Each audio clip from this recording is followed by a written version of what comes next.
찬양을 드렸는데 끝나고 나니까 제 마음에 야, 이거 한 번만 보기 너무 아깝다 그런 마음이 드는데 어휘 하니까 얼마나 마음이 흐뭇한지 모르겠어요. 여러분 하나님을 찬양하자 할렐루야 라고 하는 그 말 속에는요 무슨 뜻이 있는가 하면은 하나님이 주신 색깔, 빛깔, 소리, 몸짓, 표정을 마음껏 발산한다 그런 의미가 있는 거예요. 여러분 보세요. 세상의 모든 생물들 무슨 뭐 식물이든 동물이든 모든 물건들은요 고유의 색깔, 빛깔, 소리가 있고 몸짓이 있거든요.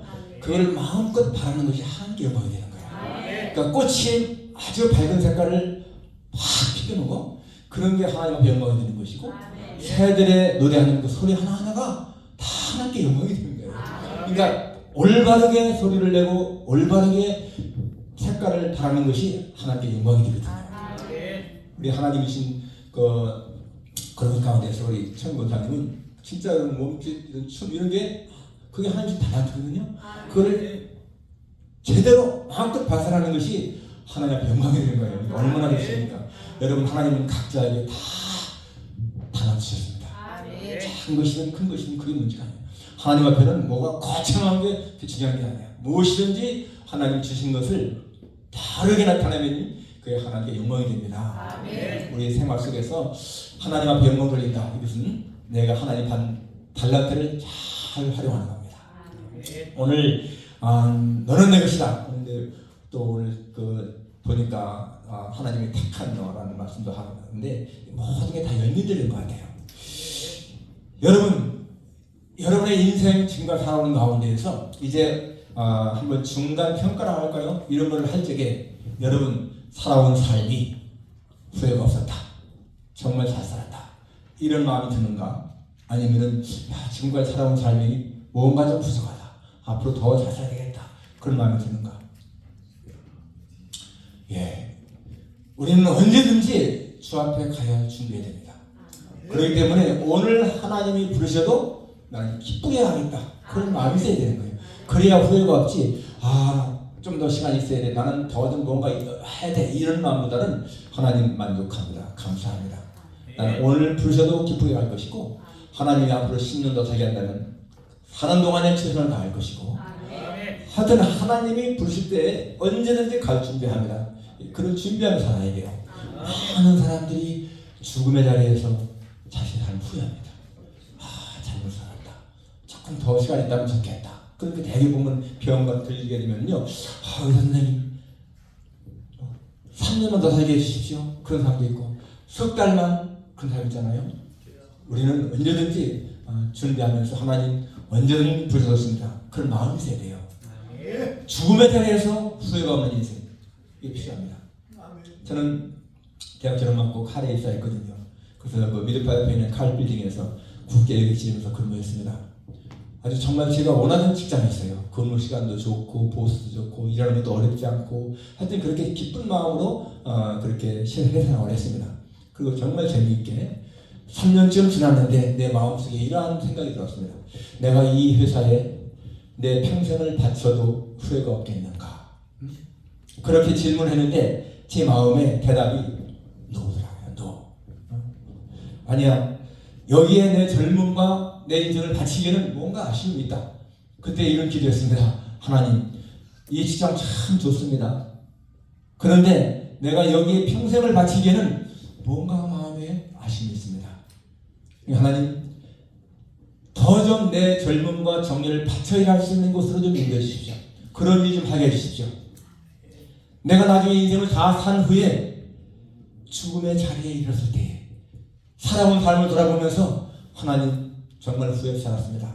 감사합니다. 이런 말을 할 수 있는 일 좀 하게 해주십시오. 그게 제 기도였습니다. 그런데 그때 제 마음에 저 속에서부터 울려오는 소리가 있었습니다. 나를 위해 살아라. 그런 거예요. 나를 위해 살아라. 처음에는 이해가 안 됐습니다. 나를 위해 살아라. 그러면서 그 소리가 이어지는데 남을 위해 사는 것이 너를 위해 사는 최선의 길이다. 그런 마음이 다 올라왔습니다. 저는 진짜 그때 당시 이해 못했습니다. 이해가 안 되는 거예요. 어떻게 남을 위해 사는 게 나를 위해 사는 최선의 길일까?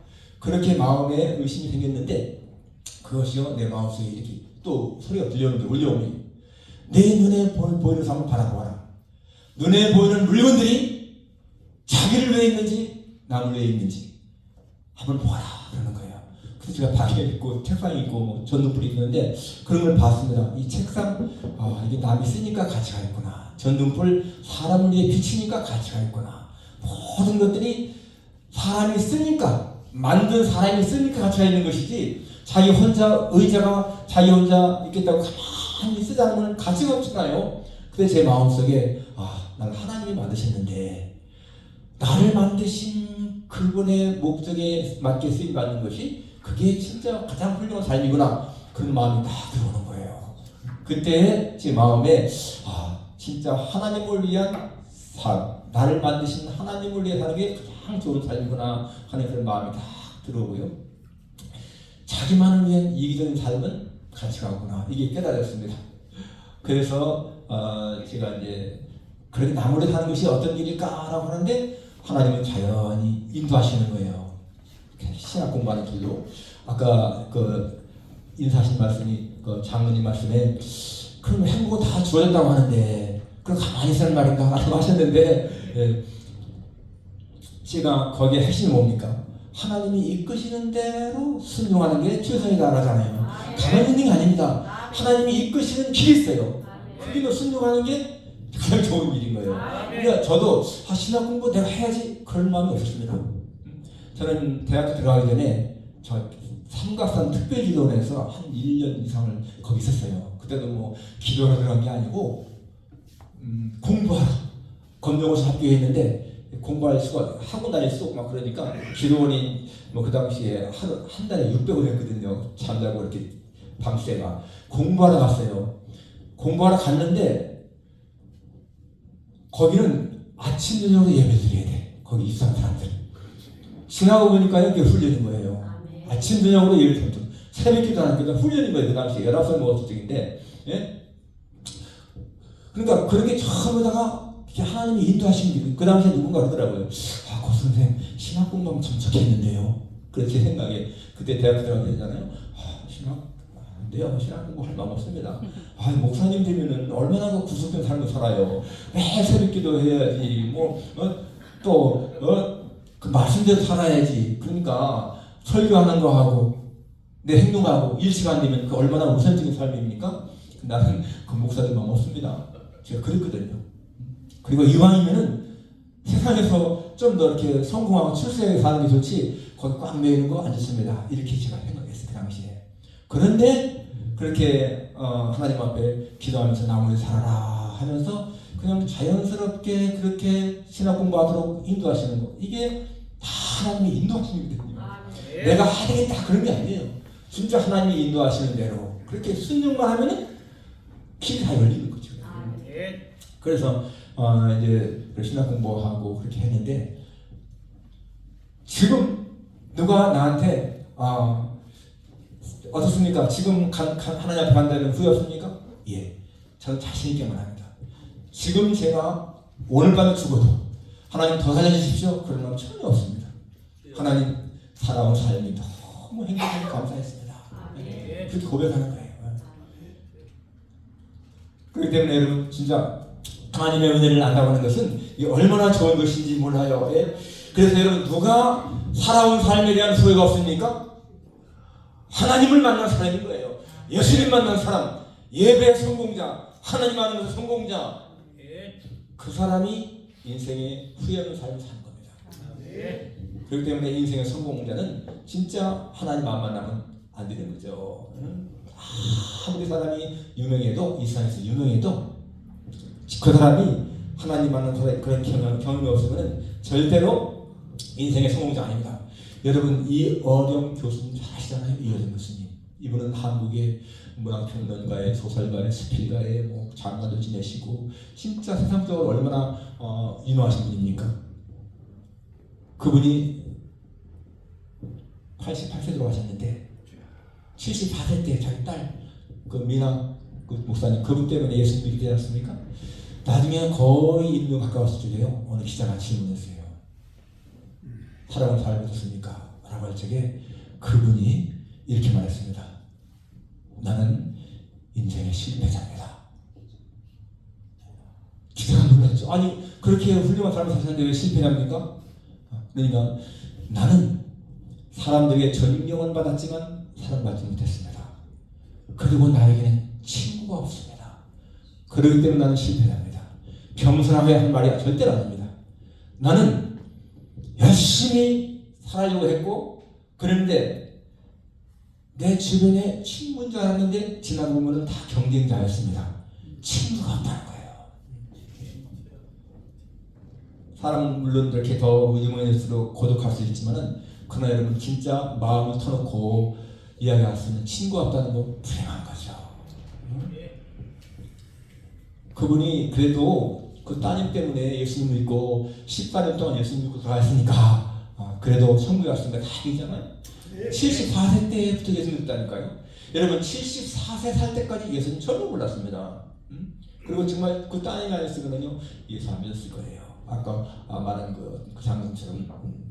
그러니까 여러분 이게 예수님 만나고 하나님 만나는 게 얼마나 중요한 것인가 우리가 기억해야 됩니다. 근데 오늘 본문에 보니까 너는 내 것이다 라고 말씀합니다. 너는 내 것이다. 이 오늘 본문의 내용은 하나님이 백성들한테 야 내가 너희를 어떻게 생각하는지 말하자고 그런 의미가 있어요. 보게 되면 내가 너희를 어떻게 케어하는지 돌보는지를 좀 말하자고 그렇게 하는 의미가 있습니다. 그러면서 뭐라고 합니까? 1절에 야곱아 너를 창조하신 여호와께서 이제 말씀하시느니라. 이스라엘아 너를 지으시니가 이제 말씀하시느니라. 너는 두려워하지 말라. 내가 너를 구속하였고 내가 너를 지명하여 불렀나니 너는 내 것이라. 너는 내 것이라. You are mine. You are mine. 너는 내 것이다.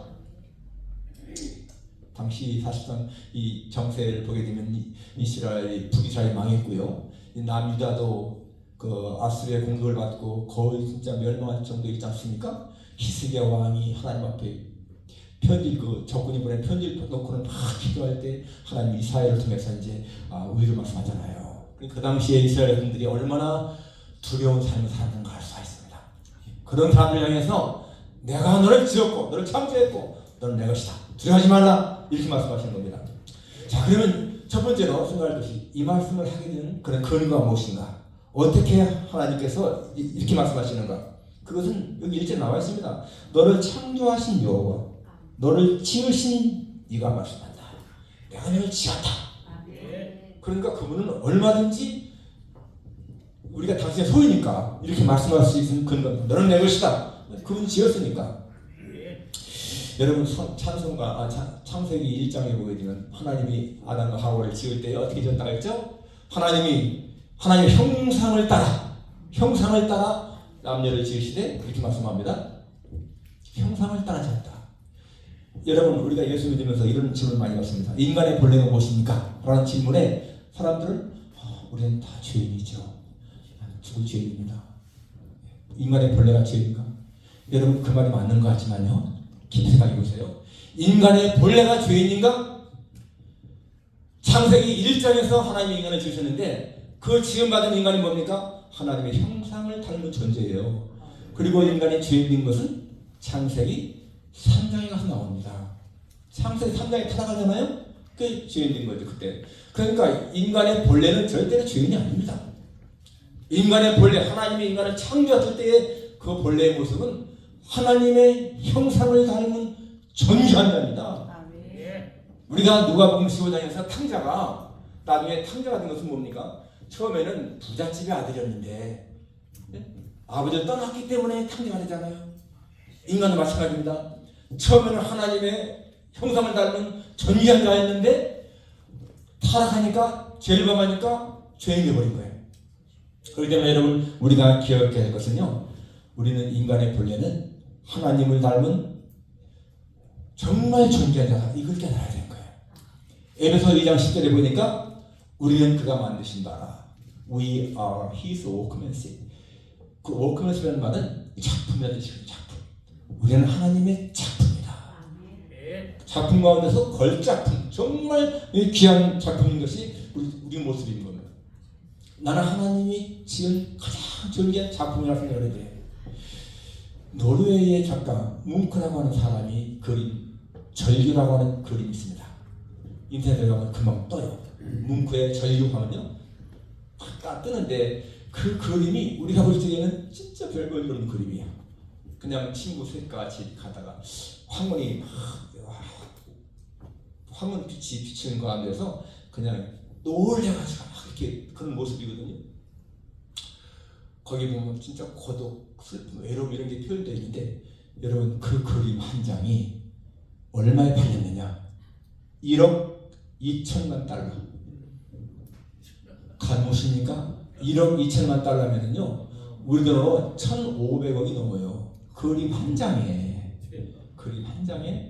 1억 2천만 달러. 그 경매가 최고 거예요. 얼마 전까지 세계에서.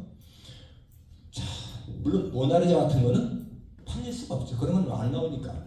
근데 모나리자가 만약에 나온다면요 1억 2천만 달러 훨씬 더 넘습니다. 자, 그러면 그게 뭘 좀 말하는가 하면은 이 작품과 상품의 차이를 말하는 거예요. 작품과 상품. 모나리자 이렇게 시켜 나오는 거는 뭐 얼마나 사잖아요. 뭐 몇만 원이면 살 거예요. 본래 거는 원본은 가격이 없지만은 작품과 상품 차이인 거예요. 상품은 다양한 생산하기 때문에 싼 거예요. 작품은 하나밖에 없기 때문에 비싼 겁니다. 그런데 여러분 이런 생각해 보세요. 사람이 그린 그림도 1억 2천만 달러. 생명도 없는 그런 그림 한 장에 1억 2천만 달러. 그림 한 장에 아무 움직이지 않는 거. 그런데 사람이 만든 것이 아니고 전능하신 하나님이 창조하신 나, 사람, 영혼이 있고 살아 움직이는 내 존재가 그림 한 장값만 못할까? 나는 절대 생각하지 않습니다. 나는 세상 사람들이 볼 적에는 별 볼 일 없다고 한다더라도 하나님이 보실 적에 내 자신은 1억 2천만 달러 문제가 아닌 거야. 성경이 뭐라고 나오죠? 한 영혼이 천하보다 귀하다. 천하에 있는 돈을 다 모아도 나 하나만 못한 거예요. 얼마나 존귀합니까 여러분? 얼마나 존귀해요.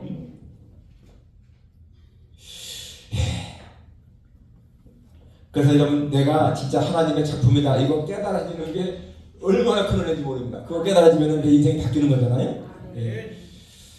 여러분 사람이 죽음을 두려워한 그 이유는 자기 존재 목적을 모르기 때문에 내가 어디서 와서 왜 살다가 이걸 모르니까 죽음에 들었습니다. 그런데 분명하게 우리가 성경적으로 내가 하나님에게서 와서 하나님을 살다가 하나님께 간다 이게 깨달아지면은 죽음에 대한 두려움 이길 수가 있어요. 얼마든지.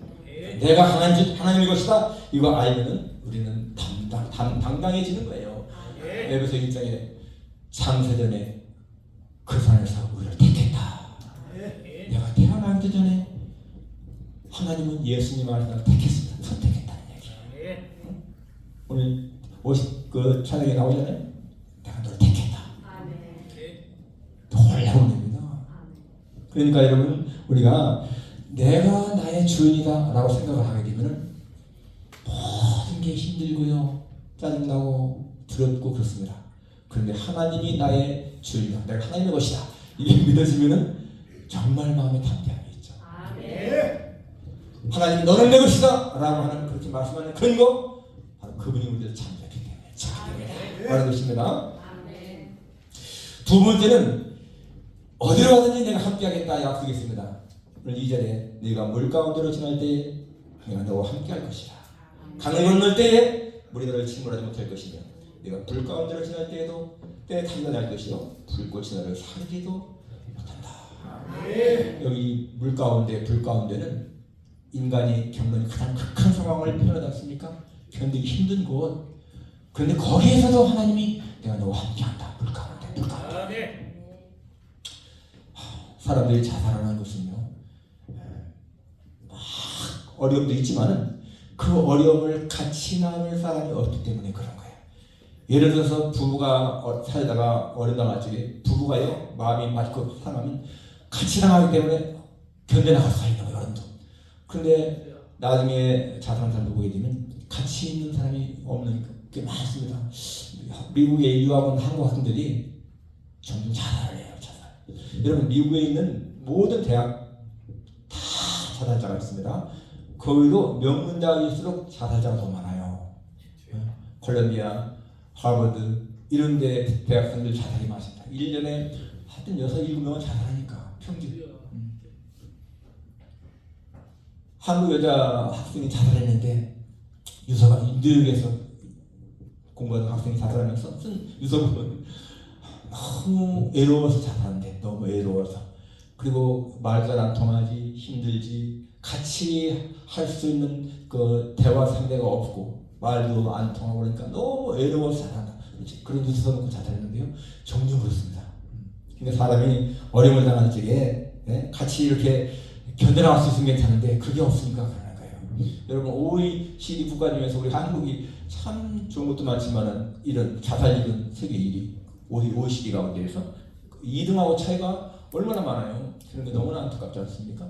지금도 하루에 한 35명 정도는 평균 자살하던데 사회에 같이 있는 사람이 없기 때문에 그런 것을 알 수가 있습니다. 근데 여기 5절에 정말 내가 너와 함께한다 이 말씀 이게 얼마나 우리에게 힘이 됩니까? 그 예수님도 보면요 이렇게 겟세마네 동산에서 이렇게 했습니다. 너희가 다 나를 버리길 혼자 둘 때가 올 것이다. 그런데 하신 말씀이 그러나 내가 혼자 있는 것이 아니라 아버지가 나와 함께 계시다. 그러니까 예수님은 십자가의 그 고통도 견딜 수 있던 게 하나님의 같이 한다고 하는 확신 때문에 그런 거죠. 그러니까 여러분 아무리 우리가 힘들어도 하나님 나와 함께한다 이게 믿어지면 우리는 다 견뎌나갈 수가 있잖아요. 그러니까 오늘 이 말씀 내가 너와 함께한다 이 2절 말씀을 참 우리가 붙잡아야 돼. 내가 너와 함께할 것이다. 저희 생애도 보게 되면 제가 중학교 졸업 맞고 서울에 와서 고등학교 시험 떨어졌는데 진짜 그냥 아버지 농사를 지으라고 했는데요.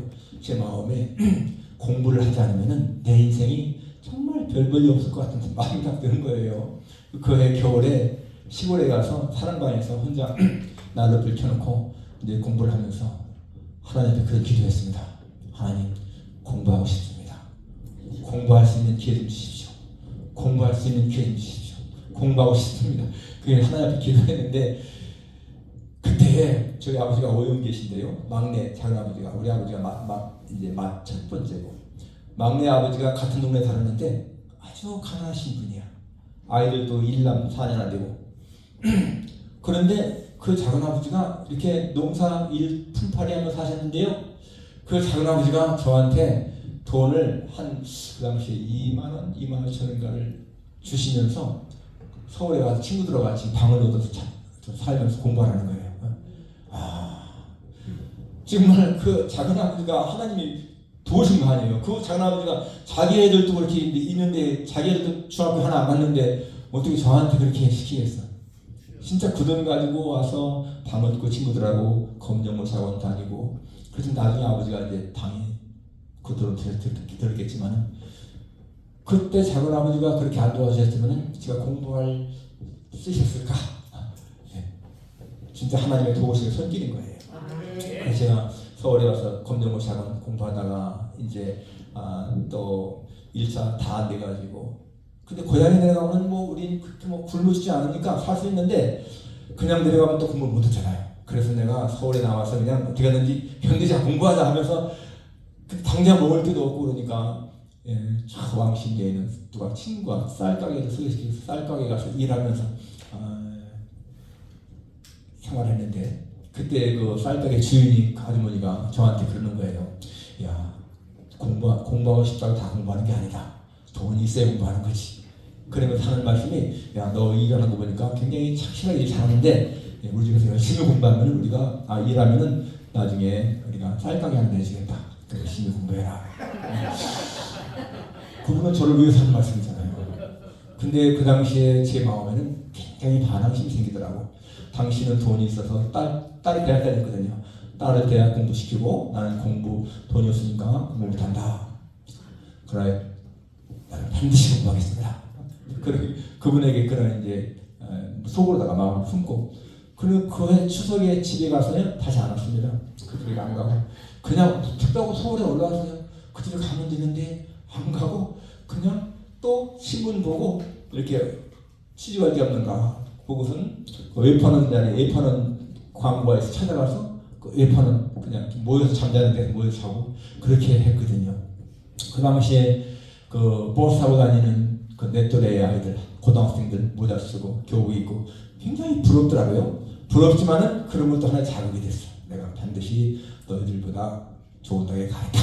그런 마음을 품고 이제 했거든요. 결국 그렇게 하면서 생활했는데 결국 이제 후에는 이제 고려대학교 들어가고 그렇게 했지만은 제가 그러한 과정을 통해서 중학교 때부터 교회 다니면서 느꼈던 그런 신앙이죠. 하나님이 함께 하신다 하는 신앙. 저는 제 일생에 제 마음에 새겨진 이 성경적인 단어 세 단어가 굉장히 영향을 줍니다. 에베네셀, 임마누엘, 여호와이레. 에베네셀이 뭡니까? 사무엘이 하나님의 도우심으로 여기까지 도왔다 하면서 세운 기념돌이잖아요.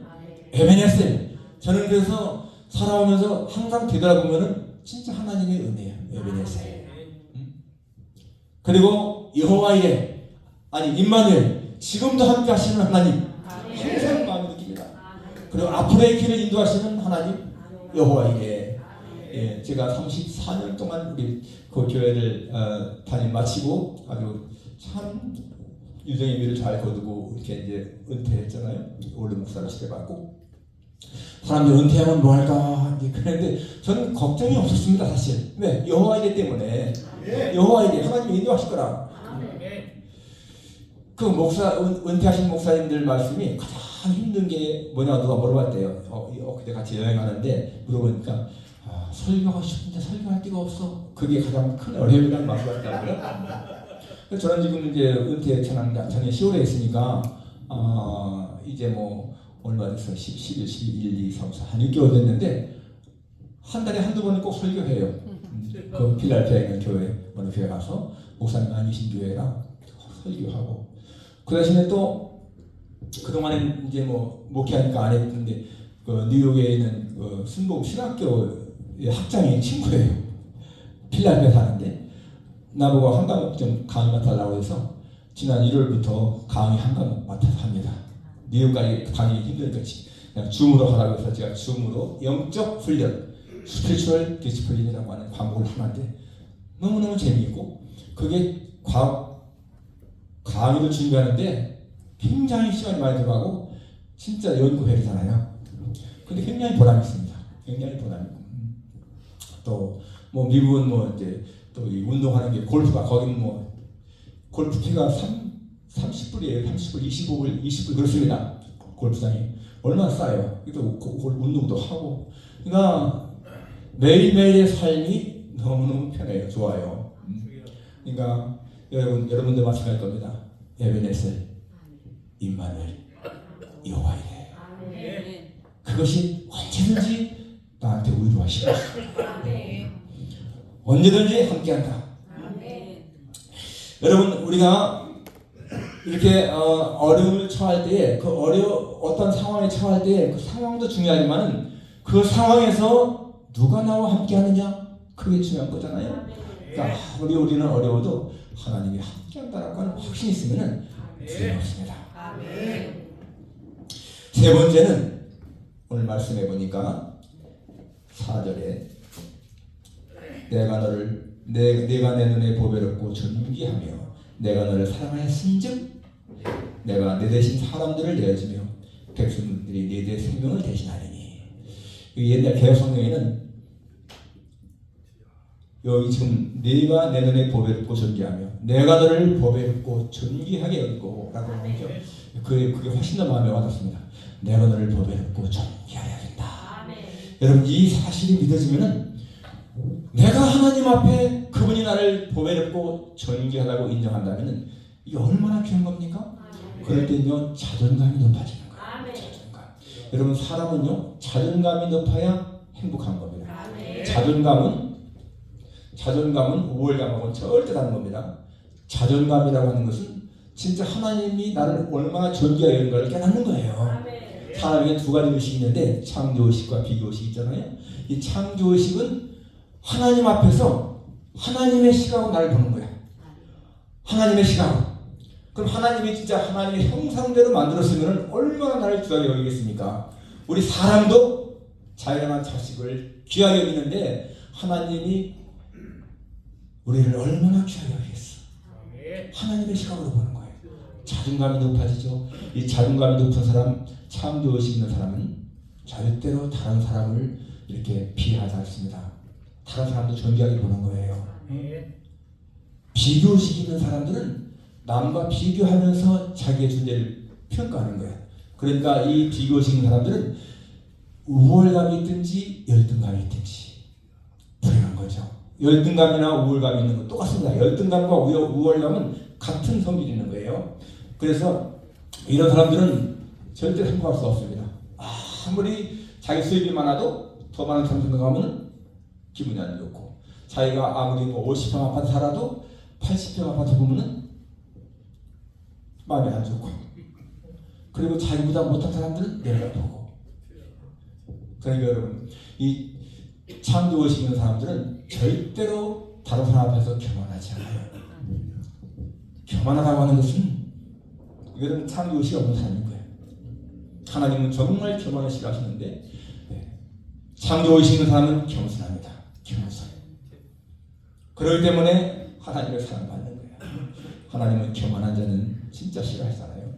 예수님도 보세요. 그 당시 바리새인들 교만하기 때문에 그렇습니다.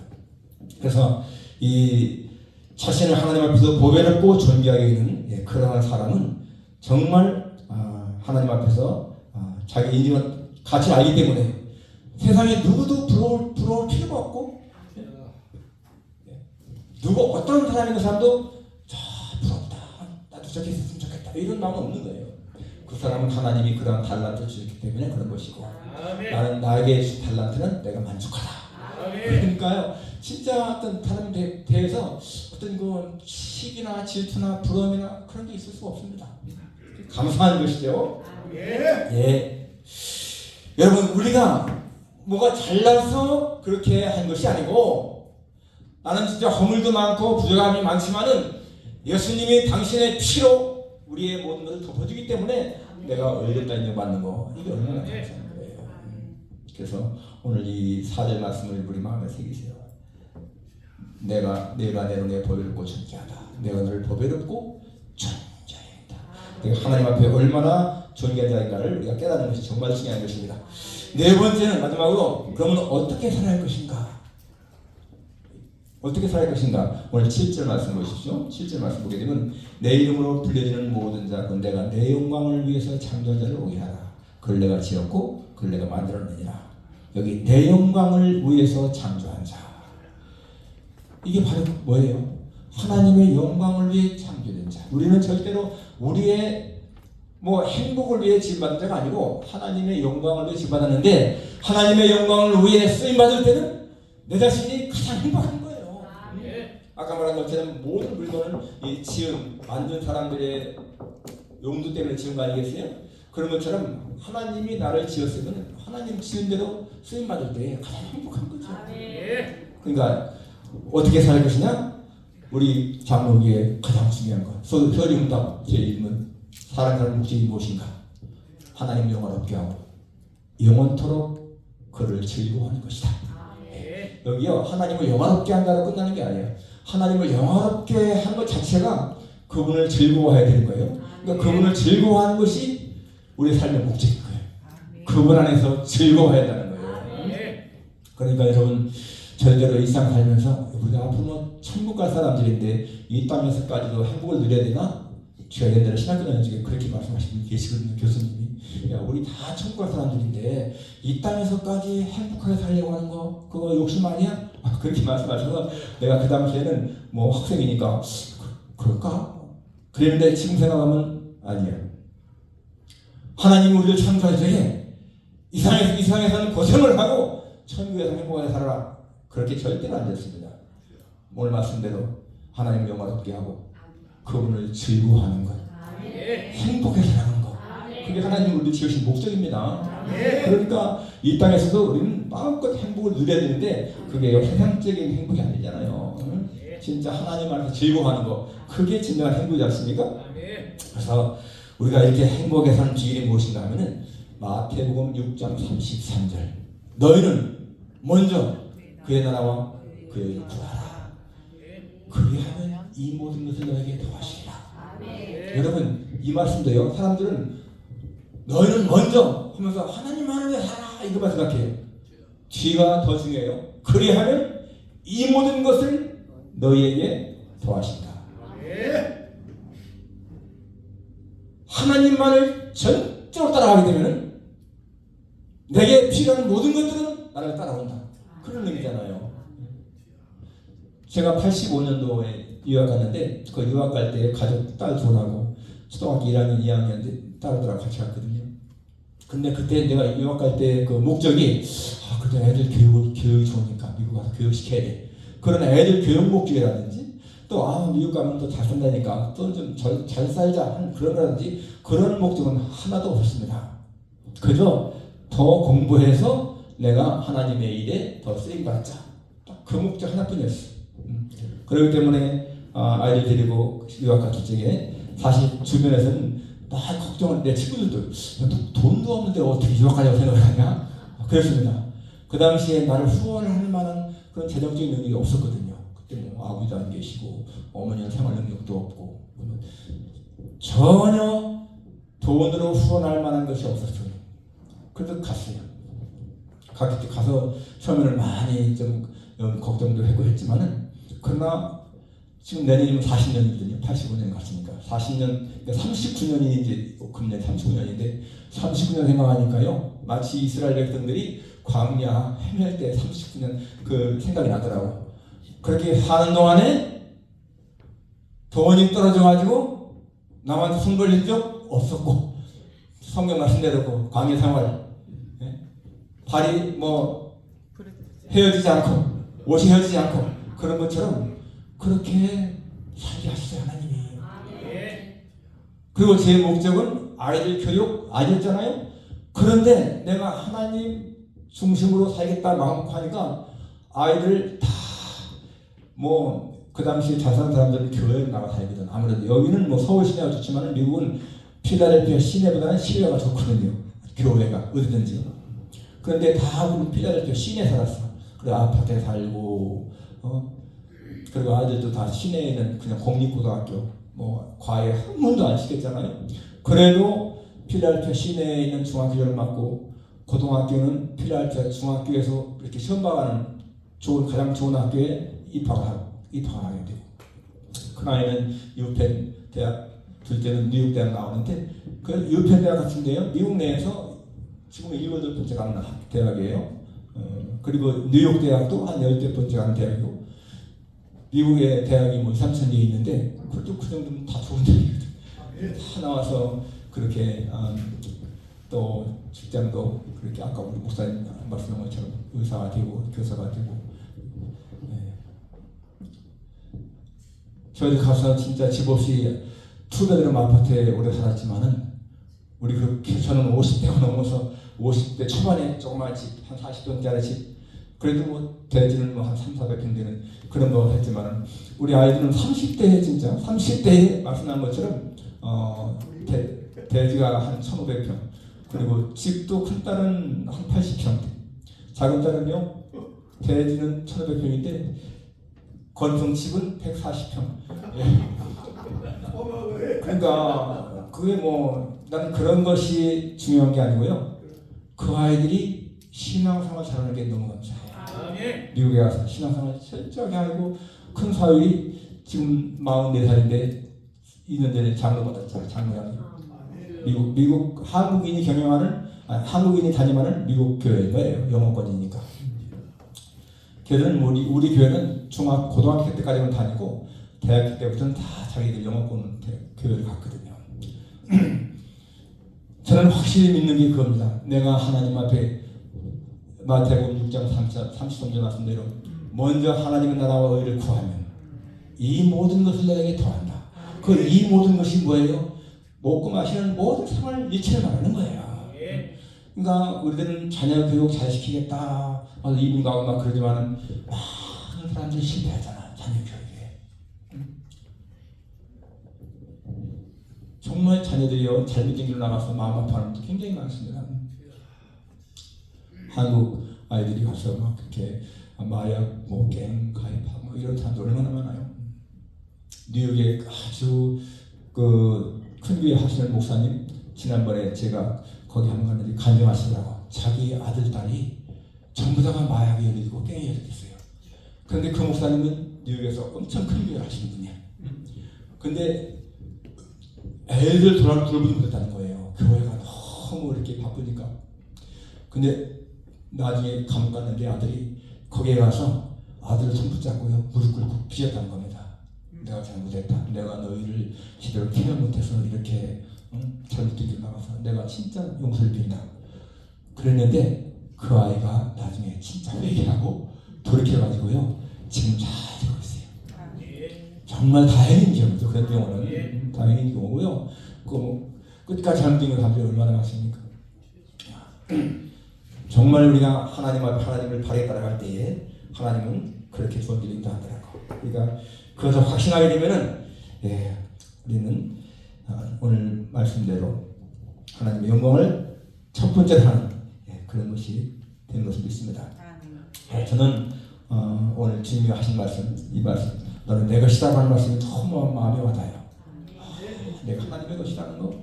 그럼 난 그 의미다 속으로 하나님이 You are mine, 너는 내 것이다 라고 할 적에 Yes, I'm yours. 나는 당신의 것입니다. 주님의 것입니다. 언제든지 사용해 주십시오. 오늘 여러분도 너는 내 것이라고 하나님의 말씀 마음에 새기면서 내가 하나님의 귀한 존재구나, 내가 하나님의 흥분하는 존재구나, 이걸 깨닫고 이 세상에 어떤 것보다 더 소중한 존재라는 것을 깨닫고요 진짜 주님 앞에 갈 때까지 최선을 다해서 섬기는 여러분 되시기를 주님의 이름으로 축원합니다. 기도하겠습니다. 걸어가시는 분 하나님, 오늘 이사야서에 나온 말씀을 상고했습니다. 너는 내 것이라 하시는 말씀, 아버지 하나님, 우리가 천지를 창조하신 하나님의 소유라고 하는 사실이 얼마나 자부심을 갖게 하는지요. 이 세상 어떠한 것보다도 더 귀한 존재인 것을 우리가 믿기 때문에 마음에 담력이 있고 당당히 믿고 감사가 있습니다. 걸어가시는 아버지 하나님, 오늘 헌신을 드리는 제3자들에게 기억하소서. 저들 모두가 하나님 주신 달란트가 있습니다. 그 달란트를 최선을 향해 다해서 주께 바칠 수 있게 하시고, 우리 성도들 모두가 다 주님 앞에 귀한 달란트 바침으로 말미암아 하나님을 영화롭게 하고 또 자신의 삶도 즐거움 넘치는 그런 삶이 살게 하시기를 간절히 빌고 원합니다. 하나님, 이 은혜에 속한 모든 성도들 복을 주소서. 지금까지도 하나님 복을 받았는데 앞으로도 계속해서 하나님의 은혜를 누리며 복을 누리며 살아가는 저들 모두가 되게 하시기를 기도합니다. 언제 하나님이 보신다 할지라도 기쁜 마음으로 갈 수 있는 우리 모두가 되게 도와주옵소서. 예수님의 거룩하신 이름으로